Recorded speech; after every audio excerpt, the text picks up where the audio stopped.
Yes. No, I thought that was a very good thing that you do in your book, is saying this isn't some sort of hippie wellness bullshit. This is actually something that can benefit you, both in terms of your mental health and also in terms of your business. Now, of course, he's attracted a storm of critics because you're only doing it for the views. Call this kindness, mate. Come on, you're exploiting these blind people. Give them their blindness back. What people miss is, I mean, look, there are kindness videos out there that are exploitative, where literally people are ambushed and have some kind act thrust on them and they cry and then they feel exploited. I think he's the real deal. I've spoken to the man who runs his philanthropy, he's in this for the long term to do good for the world. And when you look at the numbers and when you talk to people in the next generation who are so inspired by him, what you realize is that here is a guy who has flouted what has been the traditional way to make a big audience in social media.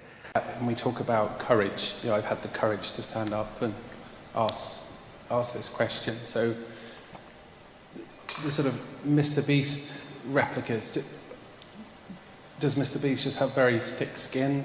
How do we deal with the sort of deficiency in handling nuance? Yeah, I think he does. But he's also got, look, he puts out a video and then clicks back an hour later and 5 million new people watched it. That thickens your skin right there. You know you're doing something right. I think with so many things, it's a muscle. I've been online shamed. It is the most horrifying thing. It makes you want to throw up and whatever, but it strengthens you for the next time. And so I just think we start with something small and then raise the stakes a little bit each time. And I've got to say, if you are being online shamed, like I've been online shamed, and once in a while, you read the comments, and you think, okay, yeah, they've got a point. And I think a little bit of humility rather than constant, fuck you, doubling down, escalating rage, that sort of narcissistic rage that I think most of the leaders of the culture war suffer from. There is another way, and I think, sometimes listening to sometimes if you're being publicly shamed, maybe they've got a bit of a point. And I say that personally. My book, So You've Been Publicly Shamed, had one criticism that I thought, yeah, you know what, that's a kind of hard. Somebody said it was too situational. My book was too situational and it wasn't systemic enough. It wasn't enough about systemic problems. And I thought, okay, that's a very good point. So, yeah, I think a bit of humility, too, is probably good. I completely agree with that. Altruism. I mean, if you ask the basic question, would we rather our altruism was effective or not effective? I'd rather mine was effective. And so if you talk to people like Will McCaskill, the founder of EA, he will say, at heart, we are not a set of, this is what you must give to. We're a process. We're a process for saying to people, here's how you can figure out whether what you're doing is effective. And he asks great questions like, is this a big problem that really needs solving? Has this organization come up with a really powerful way of solving that problem? And is this a problem that is already plenty funded?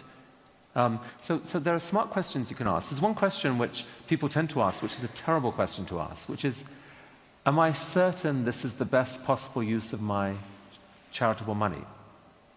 The answer to that question will always be no. You can never know what all the other possible uses are. And this question is regularly used to delay giving. So a much better question am I pretty confident that this is a good use of my charity? That's the pendulum swinging very wildly. Yeah. How do you think that the conversation should be taught to young people like myself? Because I don't think that the way that it's done is working right now. Curiosity. People are always, I think curiosity and patience. But if you're being bullied, then, people should feel shame for doing bad things. Yeah, I mean, I think transactional spending in an economy, I mean, if you believe Adam Smith, all boats rise to a certain extent. You're helping create jobs and so forth. You're also getting back direct benefit yourself. And I think a lot of our spending is perfectly healthily done that way. I just think there's also a category for different kinds of spending where you don't get an immediate benefit back, which allows you more flexibility as to who to support. And there's whole categories of organizations that can't give back services or immediate material goods to the people who donate them, but who are doing amazing work. We need both.